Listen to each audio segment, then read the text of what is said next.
बाद अब white fungus भी जिंदगी से दुश्मनी ठाने बैठा है। व्हाइट फंगस के 4 मरीज पटना में सामने आए हैं। आखिर ब्लैक फंगस से क्यों ज्यादा खतरनाक है व्हाइट फंगस, देखिए जरा।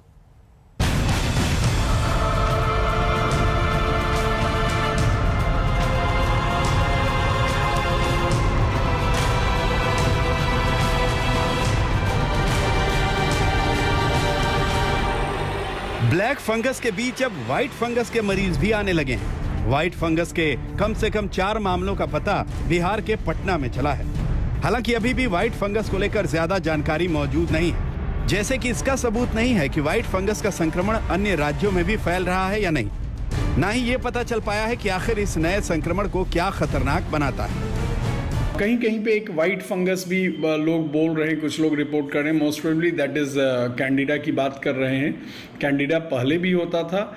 जिनकी भी इम्यूनिटी घटती है, चाहे वो कैंसर का दवा चलने के चलते होता हो, ट्रांसप्लांट का दवा चलने के चलते होता हो, डायबिटिक हैं इसके चलते हो रहा हो, या स्टेरॉइड चल रहा है उसके चलते हो रहा है, ऐसे लोगों को फंगल इन्फेक्शन होने का चांसेस ज़्यादा रहता है। मेरे हिसाब से लोगों को सजग रहना चाहिए, डॉक्टर्स को भी इस पे ध्यान देना चाहिए। और बहुत मुश्किल नहीं है इसको डायग्नोज करना, बहुत इजीली डायग्नोज होता है। Early diagnosis and aggressive treatment is the key to the disease. अभी तक ब्लैक फंगस और व्हाइट फंगस के बीच जो अंतर पता चला है वो ये है कि ब्लैक फंगस अब तक कोरोना के उन मरीजों में पाया गया है जिनको बहुत ज्यादा स्टेरॉइड दिए गए, जबकि व्हाइट फंगस के केस उन मरीजों में भी संभव हैं जिन्हें कोरोना नहीं हुआ। ब्लैक फंगस आंख और ब्रेन को सबसे ज्यादा प्रभावित करता है, जबकि व्हाइट फंगस आसानी से लंग्स, किडनी, आंत, पेट, यहाँ तक कि नाखूनों को भी प्रभावित करता है। इसके अलावा ब्लैक फंगस ज्यादातर मृत्यु दर के लिए जाना जाता है, जबकि व्हाइट फंगस के साथ ऐसा मामला है या नहीं ये अभी तक अज्ञात है। डॉक्टर्स कहते हैं कि व्हाइट फंगस एक सामान्य फंगस है जो कोरोना महामारी से पहले भी लोगों को होता था। कोविड से इसका कोई खास नाता नहीं है। ये कोई नई बीमारी नहीं है, क्योंकि जिन लोगों की इम्यूनिटी बहुत ज़्यादा कम होती है उनमें ऐसी कंडीशन पाई जा सकती है। ये एक तरह का अपॉर्चुनिस्टिक इन्फेक्शन है अगर साइंटिफिक भाषा में बोला जाए तो।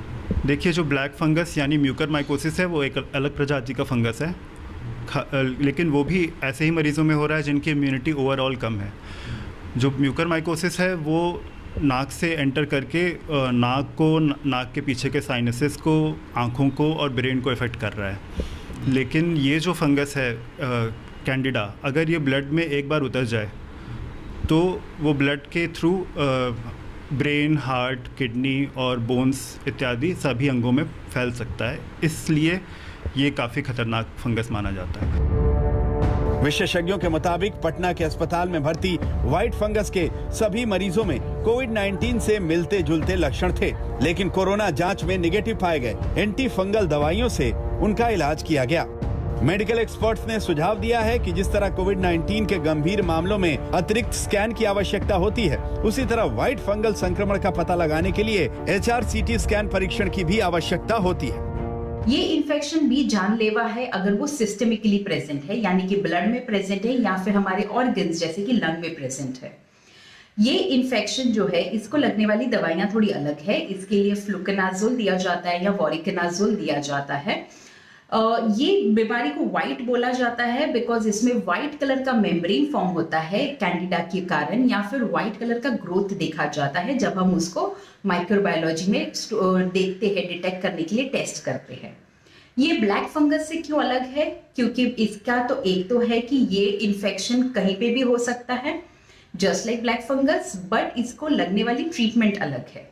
जानलेवा कोई भी फंगल इन्फेक्शन जब ब्लड स्ट्रीम से फैलना स्टार्ट होता है तो वो वैसे ही जानलेवा हो जाता है। जानकार कहते हैं कि ब्लैक फंगस की तरह व्हाइट फंगस कोई नई बीमारी नहीं है। एक्सपर्ट्स के मुताबिक व्हाइट फंगस के केस में अच्छे स्किन स्पेशलिस्ट से सलाह लेकर इस बीमारी से मुक्त हुआ जा सकता है।